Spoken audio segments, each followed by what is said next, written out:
Welcome, everyone, to the Kingdom Politics Podcast. This is our first episode, and we'll get to the actual episode in a second, but I realized I did a poor job of introducing ourselves. So, this is a joint venture between myself and Dr. Michael Huffman. He's been a pastor, Dr. Michael Huffman, for 30 years, as well as a teacher in constitutional law. He graduated from Carolina University of Theology and Carolina Theological Seminary and the Master's Seminary. He's got a bachelor's degree in biblical studies and a master's and a doctorate in biblical theology and ancient biblical languages. And he's been married for 30 years, and he's got 5 sons, 4 daughters-in-laws, and 7 grandchildren. Dr. Huffman is passionate about the gospel of Christ and the protection of our Christian liberties that have been given under our Constitution.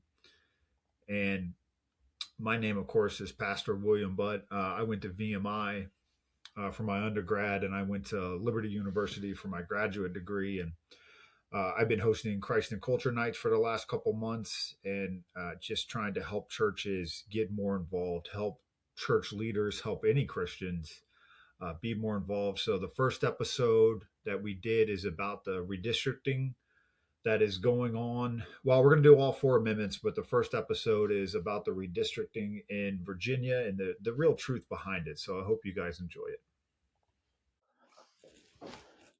Well, welcome to the first episode of Kingdom Politics. My name is Pastor Will and Dr. Michael Huffman, and we're going to try to do these once a week or so, but we're going to take you through what's going on in the state of Virginia, and we're going to take you through 2 of the amendments that the Democrats are trying to add to the actual Constitution of Virginia. And overall, what we want to do is get the church back to being involved in culture, and that these aren't just political issues, these are biblical issues, and these are things that the church and pastors or church leaders need to step in and speak up about, because if we don't, we're headed down a dark road here in Virginia. Wouldn't you agree? Yes, absolutely. Yeah. And so we're going to go through 2 today. We're going to do all 4 amendments, but we're going to go through 2 today. So first we'll go through the redistricting amendment. And so it's going to grant the General Assembly authority to redraw Virginia's congressional districts outside of the 10-year cycle. But we also already voted on this in 2020. Yes. So maybe you could take us through what they're doing. Sure. It was good to be with you. Thank you, Will, for inviting me to this. This is going to be very productive, I think. 2020, as you've mentioned, the citizens of the Commonwealth voted 66%. In fact, I think the only district in the Commonwealth that did not vote for it was Alexandria or Arlington. I don't remember which one, but it was Alexandria. Yeah. So 66% of the people in the Commonwealth voted for a bipartisan redistricting commission so that the power of congressional lines would not be in the hands of, well, whatever party was in power in Richmond. But now, and all kinds of Democrats back in 2020 were praised the bipartisan commission. Now, the way that it works is that the redistricting happens every 10 years, basically after you do the census. Yeah.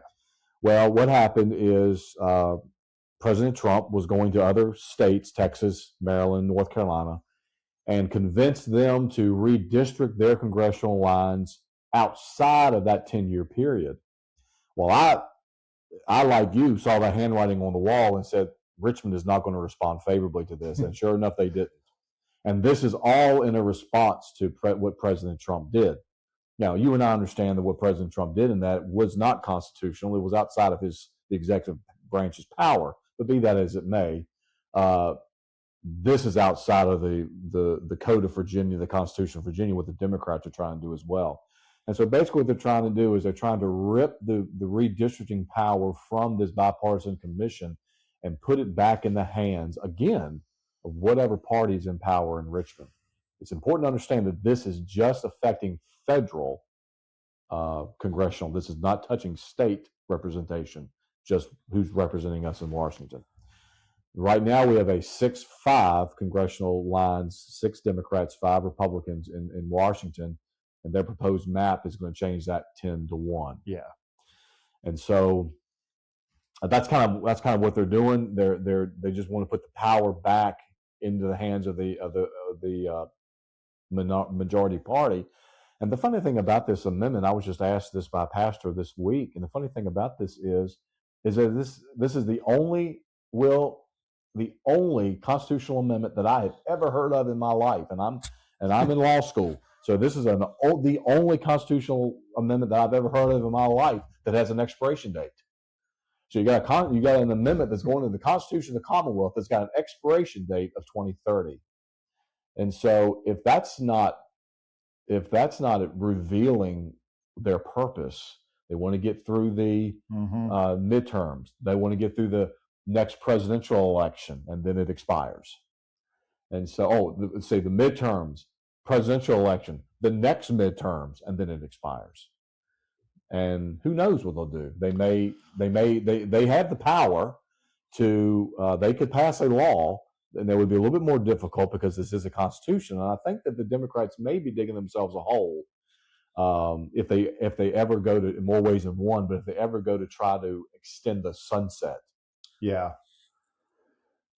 So I think it's important for people to understand too. In 2020, it was Republican. It was bipartisan. Yes. Everyone agreed on what we already voted on. And now, all of a sudden, with the regime change, we have this. But this is my theory, just with everything going on in Virginia, not just this one, is that I think because they have a supermajority, I think the National Democratic Party is using Virginia, the Commonwealth, as a testing ground to see what they can do, how far they can go before people get upset, because they lost so bad at the federal level last election cycle. I think that we are now the testing ground. And I think that this one, because it only affects federal. Yeah.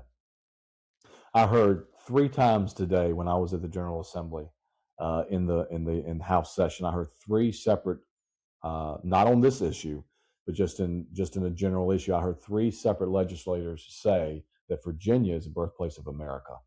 Yeah. So what you're just saying, whatever the United States is watching Virginia, and if this goes through, you're going to see other states doing it, other blue states. Now the red states are not.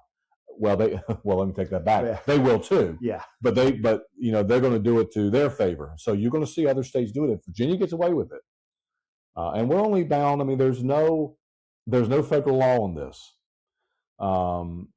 So, I mean, constitutional law on this. Right. So the 10th Amendment says, if the federal government hasn't spoken on it, it goes respectfully back to the people of the states. Right. So it's a state issue. It's a state constitution issue. It's a state code issue. And so, but it's sad that we are going to suffer in Virginia. If this happens, we're going to suffer in Virginia for what somebody in Washington did. Yeah, because we're going to lose seats. Yes. And so now the will of the people are not being heard. Right. Depending on, well, really, it's 10-1. So unless you're in that one, and you vote Republican, your voice is not heard. Basically, the way it's going to be, Will, is that the only red districts you're going to have is in Southwest Virginia. Yeah.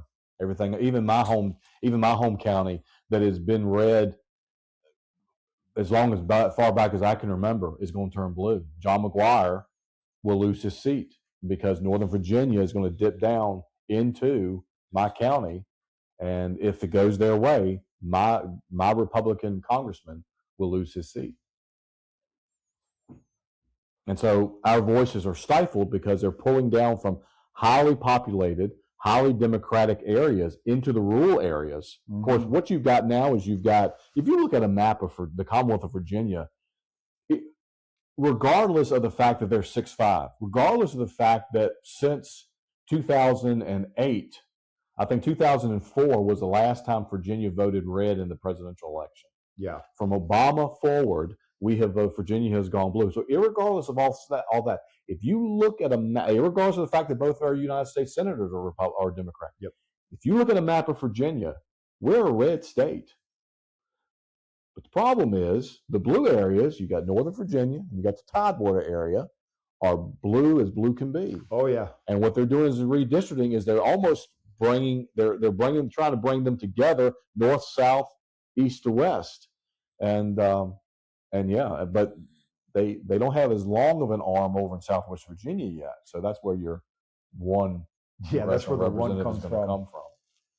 Yeah, Virginia is an interesting state because Northern Virginia, where so many people live, is very left. Yeah.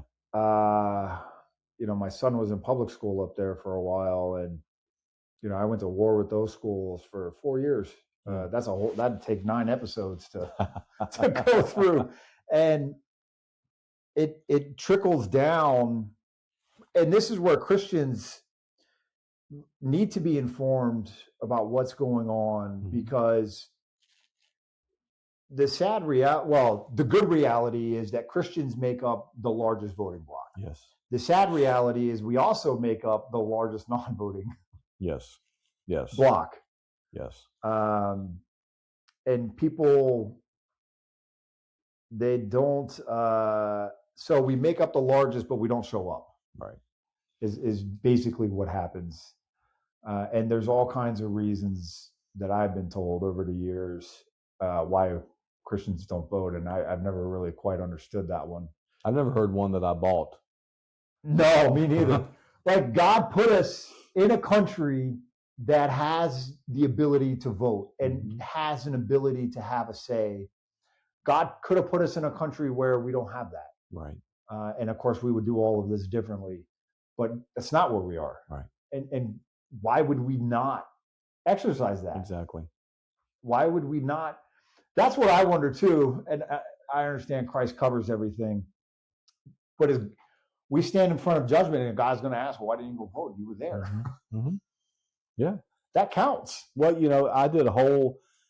somebody asked me some weeks ago about what do you do when you confront a pastor, especially a pastor who says, "Oh, that's politics. We don't do politics." So yeah. I did an article, and I think I posted it on the VAIB's Facebook page. I did an article on, I think, 6 or 7 reasons why God expects his people to be involved in politics. One of the reasons that I gave is we are commanded directly, Will, to pray for our leaders. I mean, that's crystal clear. I mean, Paul could not have been any clearer, and Timothy on that. I mean, that is absolutely abundantly clear. And if he expects us to pray for them, I think he probably also expects us to engage them. Yeah. And so for a Christian to not be I'm almost to the degree where I'm saying for a Christian not to be involved in politics is a sin. I think I might be there. Because, again, you go through the biblical record. Prophets talk to kings. Yes. Nathan talked to David, both good and bad. He was there to give him advice and to give him godly wisdom, but he was also there when he messed up. Yeah. And to do that. Ezekiel, Jeremiah, they all talk to kings. And now we don't have kings, but they all talk to leaders. Yeah. The disciples, James and John in the book of Acts, right after Pentecost, they get pulled into court. Yeah, absolutely. It's chapter 3 of Acts. They get pulled right into court. Paul, of course, basically everywhere he went, whoever was in charge, Paul talked to, and it usually wasn't in a good fashion. So why do we think that we would turn away from that? And my thing, though, is not, what are we doing as Christians to help the next generation?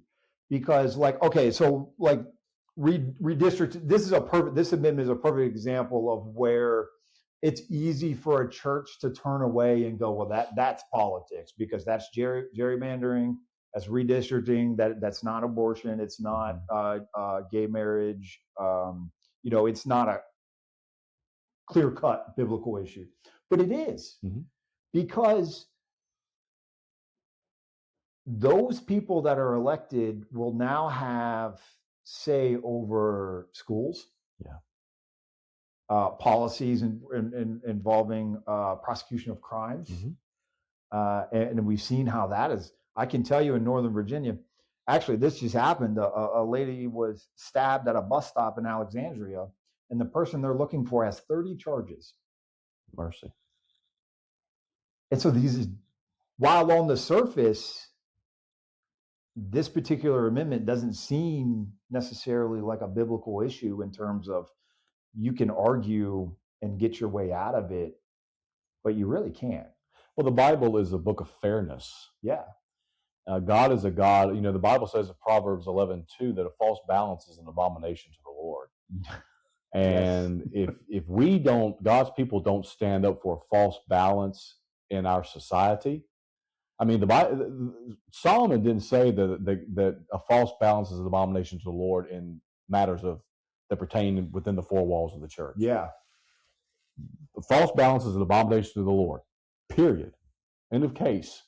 And so if God's people who are representatives of Him do not stand for those false balances in our society, it's sinful. So before we want to say, well, gerrymandering is politics, no, gerrymandering is biblical because it's a false balance versus a righteous balance.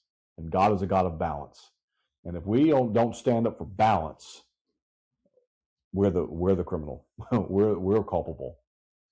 And I'm writing a book called Reclaiming Our Constitutional Republic. And in that book, I talk about the fact that I don't want to stand before God and God says, you know what? You preach great on salvation. You preach great on sanctification, but you left your society, you left your children, your grandchildren, a political disaster because you didn't follow through on the commandment to engage your civic duties. I could not agree more. Especially if you get up every Sunday and you preach the word of God. And I pray everyone that does that is preaching the Bible. Somebody asked me how I write sermons the other day, and I said, most of the time they're for me.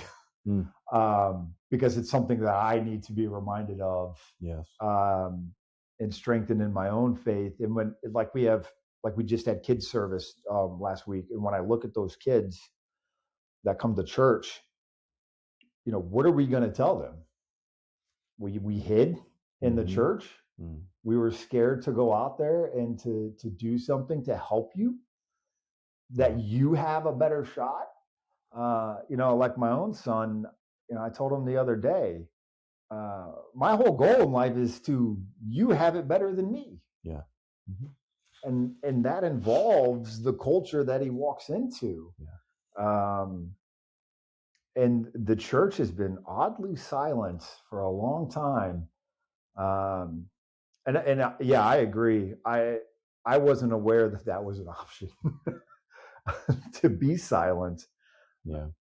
I don't think you can. And when we look at this one, so people know this is going. Well, let's give a couple updates because, right now it's up for vote. This one is up for vote on April 21st. Correct. And then the other three will be in November. On November 3rd at the general election.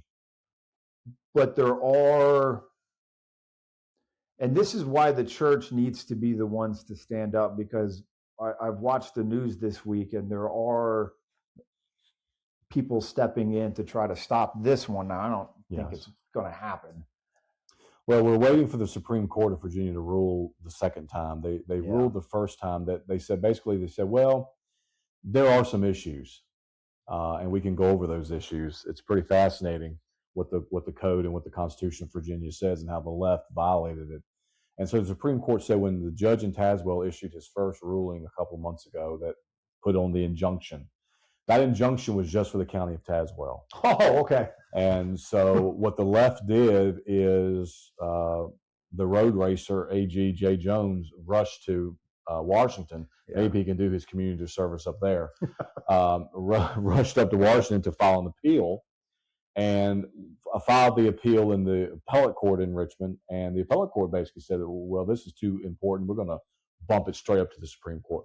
Supreme Court at that time said, well, there are some issues, but we're not going to hear it till after the election. Yeah. Well, that does no good. No. So fast forward last week, the judge in Tazewell issued an injunction based on the language of the question, and I've got the question right in front of me as it will appear on I wrote an article that I sent out today to everybody. So I've got a copy of the question as it will appear on the ballot. The judge said there's problems with the language in the question. Yeah, and there's a problem with the violation of the Constitution, Article 12, Section 1 and 2, and Code 30-13 of the Code of Virginia. So what's the question then? The question is, on all four of these constitutional amendments, they're all going to appear in the form of a question. Of course. Shall the Constitution of Virginia be amended to say such and such? On this one, it says, shall the Constitution of Virginia be amended to restore fairness to the process of drawing congressional districts by requiring that such districts be drawn by the General Assembly in a manner that ensures equal representation and prevents partisan gerrymandering? Give me a big break.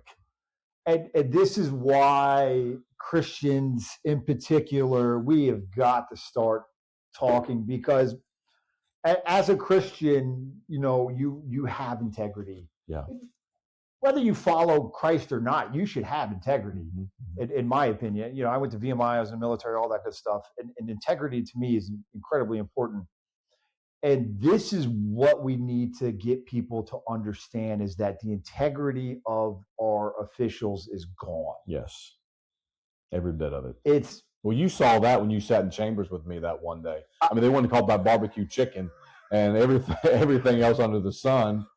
Yeah, I was about to say that. So I went with Dr. Huffman a couple of weeks ago and sat in chambers with them. And for an hour of their time, because I timed it, was spent introducing people. Yes.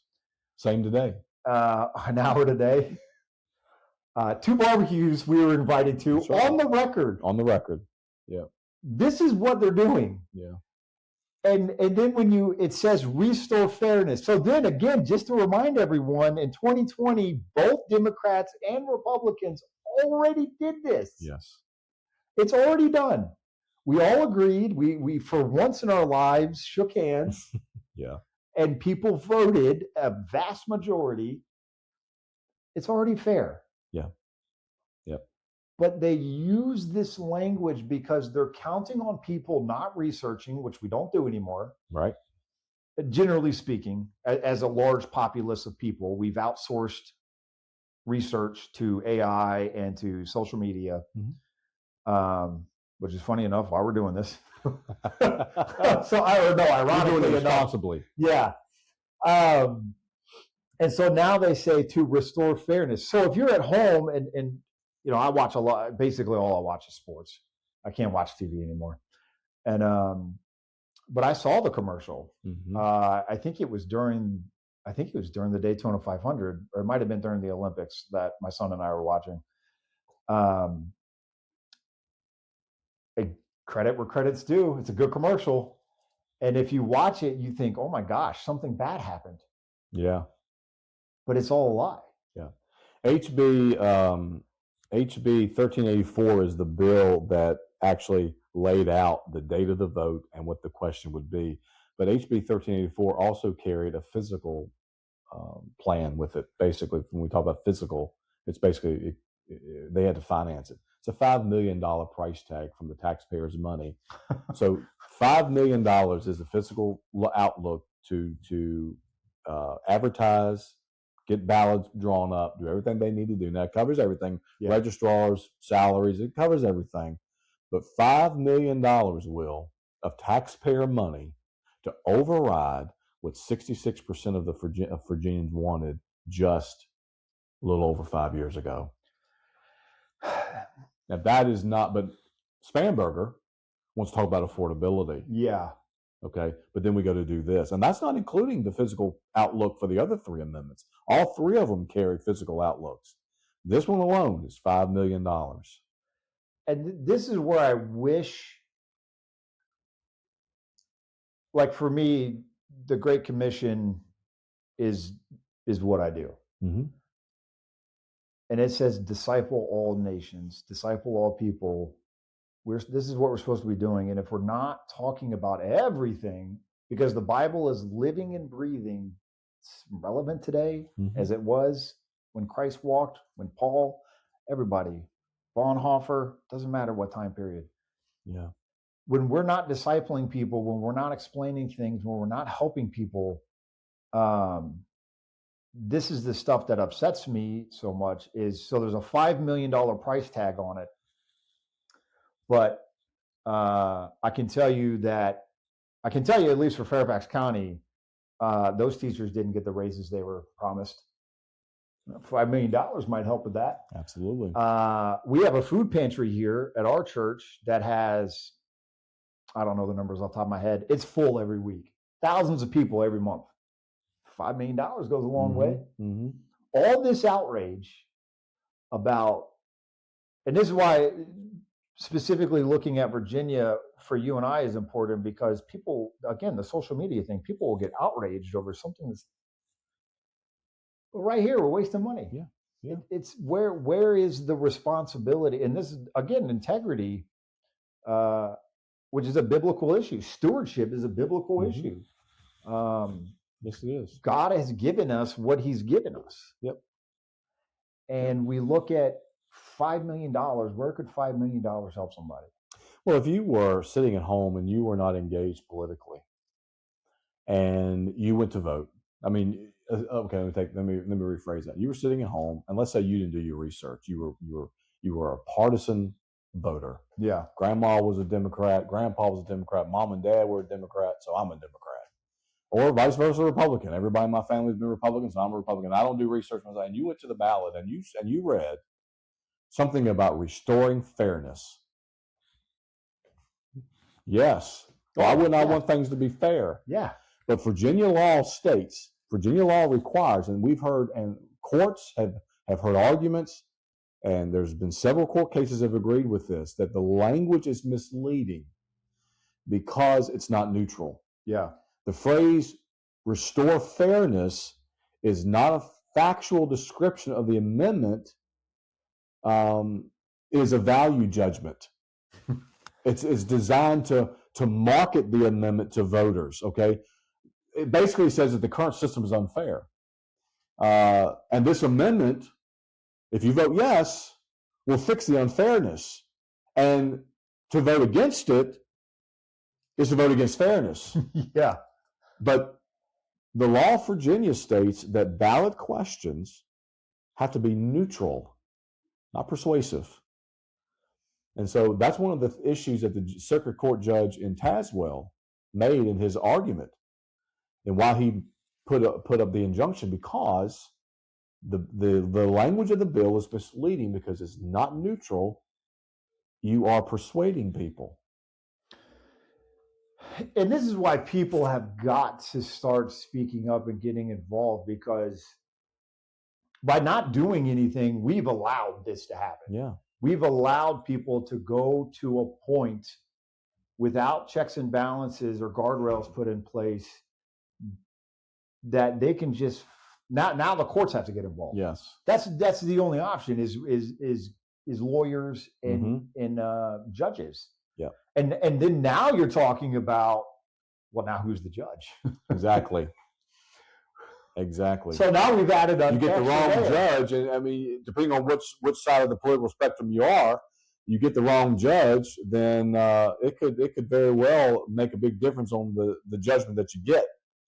And so, yeah, that's why the law calls for neutrality in the language, and this is not neutral. That was one of the arguments that the judge made, and I think he's dead on. Oh, yeah, I think he's absolutely correct, because it's, again, we've already done this. Mm-hmm. We already fixed the fairness because people didn't want one party to have complete say, because then, again, I really think that the National Democratic Party is seeing how far they can push things before moderate, quote unquote, moderate people, which I don't even think exists anymore. I don't think you can do that anymore. Well, I think it used to exist. Yes. I think they still do exist. I think at this point, though, they're scared to come out. They're scared to come out of the closet. Yeah. Because again, well, Spanberger ran her whole thing on being a moderate, and then obviously that didn't follow through. Yep, absolutely. Well, I talked to Rodney Willett. Rodney Willett is the Democratic delegate from Henrico, and I've got a fairly good relationship. I've got a fairly good relationship, by God's grace, with a lot of Democrats in the House and the Senate. And when they called us back into session last October, and we'll get to the constitutional violations of that in and of itself, I asked him, I said, well, Delegate Willett, I said, okay, I understand what you're doing. You're responding to Donald Trump. And I said, but we already have a bipartisan redistricting commission. If another state gerrymanders, then why does the power need to come back to the General Assembly? Why not immediately just send it back to the bipartisan commission? It's already established. Yeah. Okay. Because I said, Delegate, you know as well as I do that whoever's in power are going to draw the lines to their benefit, whether you're Democrat, Republican. And he agreed. He said, you're exactly right. I said, because right now the law says you can only do it every 10 years. I said, but this constitutional amendment says that if another state does it, then that gives Virginia permission to do it if they choose to do it. You don't have to. Yeah. But if they choose to do it, then they can do it. So I said, Delegate, send it back to the already existing bipartisan commission. Now, I don't know if he was being political or if he was being a smart aleck. So he looked at me and he said, no, why didn't I think of that? I suspect, the more I think about it, the more I suspect he's probably being a smart aleck. Yeah. Because that's so simple. They don't want the bipartisan commission to do it. The fact of the matter is, the bipartisan commission is not the one that gave us a 6-5, because the last time they did the redistricting, the bipartisan commission couldn't come up to an agreement. The Virginia Supreme Court is the one that gave us a 6-5. Because the law says that the commission can't figure it out, the Supreme Court does. Yeah. So the Supreme Court's who gave us a 6-5. And so the left wants the power. They're power drunk. They want the power. They want all the representation, and they would love Virginia to be a solid blue Commonwealth. Yeah, it's the well, maybe we'll just get through one today. That's where I try to help people follow the logical conclusion of what happens if this is just straight up blue. Yeah. And this is where churches have got to understand what's going to happen. Mm-hmm. And these other amendments are going to pass. Like I was thinking about this the other day with the abortion thing. What is a pastor going to say who didn't stand up and say something about the abortion when a parent comes and their daughter had an abortion that they didn't know about? That's a teenage girl that's now depressed. God forbid there's medical problems. And nobody knew about it. Mm-hmm. I have a good friend. Her name is Eileen Roberts. Yeah. You know her. Yeah. Parents for Life. And I know she wouldn't mind me saying this because she's told her story all over. She's told it before Congress. She's told it everywhere. They have a daughter who all of a sudden was going through some depression, and they were afraid that her new boyfriend had introduced her to drugs. Yeah. And she was doing something in her room one day, Eileen was, and she found under a pillow a questionnaire from Planned Parenthood. And to their horror, they had learned that their daughter had an abortion, and they didn't know anything about it. And then she had complications, had to have surgery, and Eileen and her husband were stuck with this was back in the, I think, 80s. Yeah, $27,000 would be equivalent to about $75,000 today. Yeah. $27,000 medical bill. And she says, I found out about the abortion, Michael, by this questionnaire underneath my daughter's pillow. Yeah. And so it's real life. It's not a scare tactic. It's not the conservatives, the MAGA Republicans. Mm-hmm. It's not us being, it's not us going off the rails. These are real people with real examples of this stuff is really happening. Yeah. It's, and again, the redistricting thing, if everything goes blue, it doesn't end well. No. Look at any place with a supermajority where the church is silent. It doesn't go well. Mm-mm. There's real like you said, real consequences of what will happen if people don't exercise their right to vote and understand what they're voting for. Yeah. Because they are going to, just real quick examples, and then we can close up and do another amendment next week, but get rid of minimums on awful felonies. Yeah. They cry, again, if you're a feminist, they're going to get rid of minimums for rape. Mm-hmm. Well, how do you explain that? Yeah. You can't. And this redistricting thing, people have got to go out and vote in April and understand what they're voting for, but also and this is the great thing about the Bible, and I'll let you have the final word. The Bible gives you the ability to look at everything through God's lens objectively and give you discernment. Yes. That's what I love about the Bible. It's hard. Mm-hmm. Sometimes I read it for myself and I go, yeah, absolutely. But it gives you discernment. And we live in a highly propagandized, that question you read, it's propaganda. Yeah, absolutely. That's all it is. Absolutely. And so we have to get this information out there for pastors to understand, for church leaders to understand, because this affects us. And we're going to cover the abortion one, which is heavy on my heart. And the marriage one for sure affects churches. Yes. And the voting rights registration is the other one, which again, in my opinion, is a biblical issue. Yep.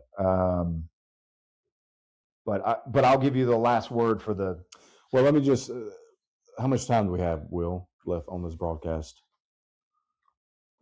15. Okay. 10. I did want to tell the folks that are listening, watching, the other ways that this gerrymandering amendment is unconstitutional. It violates Article 12, Section 1 and Article 12, Section 2 of the Constitution. Now, Article 12, Section 1 requires that a constitutional amendment pass 2 separate sessions of the General Assembly with an intervening election of the House of Delegates. Right. Okay. They called us back in the last week of October, 8 days prior to election day. And we had been in early voting for 38 days. Yes, just about 38 days. 1.1 million Virginians had already cast their vote by the time they called us back. And we didn't even get the language of the resolution until, that was Monday. We didn't even get the language of the resolution until Tuesday. So exactly 1 week to election day. The argument was made by then Attorney General Jason Maury. He said, listen, guys, we have been in the intervening election for 38 days. You Democrats are the ones that require 45 days of voting. We have been in voting for 38 days. You missed the window. You missed the window. The problem with that, and I didn't argue with Attorney General, he and I are friends, but the problem with that is I don't disagree with him. The problem with that, the language of the law does not, when the founders wrote Article 12, Section 1, we didn't have early voting. Yeah. So technically, was it before the next election of the House of Delegates? By the letter of the law, yes, it was. So that's kind of I get where he's going with that. Yeah. But if you're going to go by the strict letter of the Constitution, they didn't violate that. Now, did they violate the spirit of the law? Yeah. Absolutely. Because in order for something to be constitutional, you got to follow the letter of the law and the spirit of the law. And I'll get to that in just a second. So that's Article 12, Section 1. Okay. Then they also violated Article 12, Section 2. That section requires that the amendments be submitted to the voters in a way that's prescribed by law. That is the process that uses the advancement of the amendment that they violated in Section 1. Then they violated it in Section 2. Because, like I said, you've got the letter of the law, then you've got the spirit of the law. And the founders of both our Commonwealth and our nation insisted that constitutional process must honor both the letter, which is the exact wording, and the spirit, which is the purpose behind those words. The purpose of requiring an intervening election is pretty simple. It was to prevent a single General Assembly from unilaterally altering the Constitution without voter accountability. And by calling a special session during an active election cycle, 1.1 million voters didn't have a say-so in that unilateral changing of the... Now, again, Will, did they follow the letter? Yes, because it was an election day. But the spirit of the law, the spirit of Article 12, Section 1 and 2, was to make sure that the people understood what their representatives were doing, and if they didn't like what their representatives were doing, they could vote them out. Right. That's the spirit of Article 12, Sections 1 and 2. And they violated that. But they also violated the Code of Virginia. And this is where it's really fascinating for me. And I hope all that I just said made sense to you. Oh, it did. It's an integrity. Just like we were talking about. It's integrity. They can come back and say, well, no, we weren't in election day because the founders never saw early voting. Yeah. Well, okay, you got that. But what's the spirit of the law? What's the spirit? What was the intentions of the founders?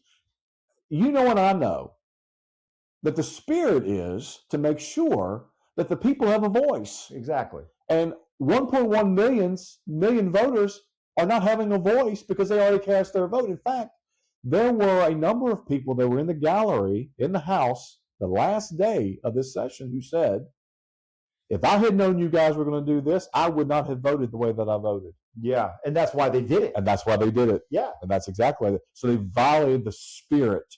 And in order for something to be constitutional, you got to follow the letter and the spirit of the law. But then you've got 30-13. 30-13 of the Code of Virginia basically states that it's a procedural thing. Right. And that basically states that the clerk of the House of Delegates, Paul Nardo, has to send out 2 copies of the resolution to every clerk of the circuit court in the Commonwealth of Virginia for posting so that the people of the Commonwealth can know what's going on. 90 days prior to the election of the House of Delegates. It didn't happen. No, it didn't happen by any stretch. Some people told me, no, the 30-13 says that he has to send out 90 days, prior to the election of the amendment. No, that's not what 30-13 says. 30-13 says 90 days prior to the election of the House of Delegates. Yeah. We got notified of what the resolution said 7 days before the election of the House of Delegates. And so they completely violated that. And then they're wanting to start early voting March 6th. Yeah. Yeah.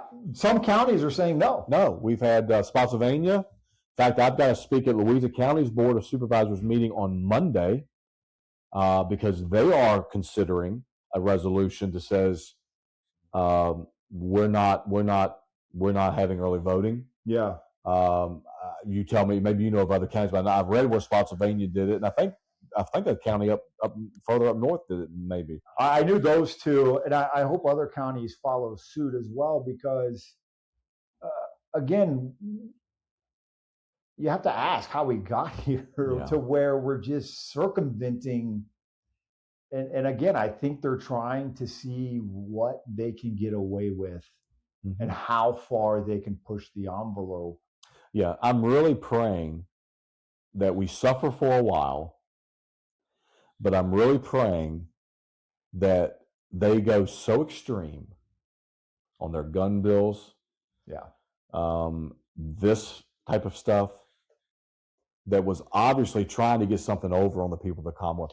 I'm hoping that they go so extreme that come Election Day 2027 for Virginia, because in 2027 we'll vote for your House of Delegate and your senator in 2027. Yes. So I'm really hoping that they will go so extreme and so hard, extreme, and that by that time Spanberger will show herself to be such an extremist on the left that we'll get back the majority in both chambers. Because right now we've only got a 2-seat minority in the Senate. Yeah, we lost 13 additional seats. We had a 2-seat minority in the House before election. Then we lost an additional 13. So now we're down 15 seats in the House. And we'll see how Barry Knight's election goes. Barry Knight from down Virginia, he's passed away this week. So we'll see how, or end of last week. So we'll see how his election goes. Make sure we can hold on to that seat. But we're really praying. We suffer now. This is what God's given us. Yes, exactly. This is what God's given us. We never believed there was ever a time where God isn't in charge. So this is what God's given us. But we're praying that they go so extreme, they get so power thirsty, and they go so extreme that the people of the Commonwealth of Virginia are just sick of it, and they vote them all out. Yeah, I have the same thought. I think they really, because they just unleashed all of this on day one to pass through, which they did. And of course, these 4 that we're going to cover, and then we'll cover more stuff as well. But these 4 that we're going to cover over the next couple, of course, those go to vote to the people. Oh, well, the session started on Wednesday. They had these 4 amendments voted in both chambers through committee, because they've got to follow committee process. Session started on the 14th of January, which was a Wednesday. Yeah. And all 4 of these were voted, had gone through subcommittees, gone through committees, went through the House, went through the Senate, and voted by Friday afternoon. Yeah, that's crazy that we could. But again, it's like I was there, and you're there every day, but it's an echo chamber. Yeah. It's just, yes, vote for it, no questions. Yeah. I mean, you walk into the House, and it's almost like it's a mob. So I'm not trying to tarnish. Yeah. But you walk into the House, it's almost like a mob squad. You got the Speaker of the House, who is a 7-year convicted felon of cocaine trafficking, spent 7 years in prison for cocaine trafficking, had his rights restored back to him. And this goes against Louise Lucas and her restoration of rights, and always going back to Jim Crow. Right. Don Scott, who's a first black Speaker of the House, had his rights restored to him by a Republican white governor. His name just left me. Who was the one before Northam? Bob and Donald. Yeah. Bob and Donald had his rights restored. Sorry, folks. I got so much. Sometimes it just goes out there. Bob and Donald had his rights restored to him by Bob and Donald, but but somehow he's maintained a law degree and has maintained a member of the bar, Virginia bar. He's a Speaker of the House, and you walk in there, it's almost like it's a mob. Yeah. It's a mob family, at least on the left. Yeah, I was. You weren't impressed the day that you were there. No, they acted. No, and I know I told you this in private. I've told a few other people this because they've asked me what I thought, and I'll be honest, my expectations were too high. I don't know if I'm like most people or not. I just assumed that if you got voted there, whether you're Democrat or Republican, I just assumed you would know what you're talking about. At least have researched your own bill. Yeah. At least had checked the Constitution. Mm-hmm. At least had done some basic, what I consider basic. It'd be like one of us getting up on Sunday and like we hadn't read the verses that we're going to. I've seen that before, but that's what it would be. I've sat through those sermons. It'd be like I'm gonna, I get up and just wing it. Yeah. I'm gonna wing the Gospel of John, but I've never read it. That's. I've sat through those sermons where when the pastor who didn't do research tried to give the Greek word for sacrificial love, agape, and he says agape. Yeah. But yeah, I mean, you probably would have had a little bit better experience had I taken you over to the Senate. They're a little bit. Even the left, they're a little bit more polished over there. The left is just radical over on the House. Oh, they're just radically out of control. Yeah, people. I'm going to do a thing tomorrow, but try to get some people to come down with me to go with you, so people see it with their own eyes. Because, it is. So we covered about 50 minutes or so. I don't know. Yeah. The redistricting one. So just so people know, April 21st. This is a new venture that we're doing together, and we'll do more of these, and to please share it and to share it with church leaders. And for me, I don't care, Pastor. If Pastor want to hear, that's fine with me. Just share it with your men's group leader, your women's group leader, your youth group leader, your worship leader, your deacons, your elders, whatever it is you have at your church. It doesn't matter to me, because we have got to get Christians being strong. This is what God put on my heart this morning. Being on the offense. Yeah. We have spent way too much time on defense. And I love football. And the defense I think that Christians have been in for a long time now is prevent defense, which is the defense you use when you don't want to lose the game. Yeah. I used to play a lot of rugby, and we had a coach from New Zealand who was kind of a tough guy. And I remember one game he yelled at us and said that we were snatching defeat out of the jaws of victory. And I had never heard that before. Wow. He was right. We almost lost that particular game. Defeat out of the jaws of victory. Wow. And, good. Kiwi. That's pretty good. And I feel like that's what Christians are kind of. Now, we're not doing that because God is always victory. Yes. The Lord is always victory. It's his victory always. But man, we got to get on the offense and move forward and start making our voices heard so that at least the integrity of it is secured. Exactly. Well, I appreciate all your time. Yes, thank you. And we'll have another. We'll figure out a schedule and all that good stuff and have more out. But this was the redistricting episode and of Kingdom Politics. And you can find us on all the major platforms. And we thank everybody for your time. Yes.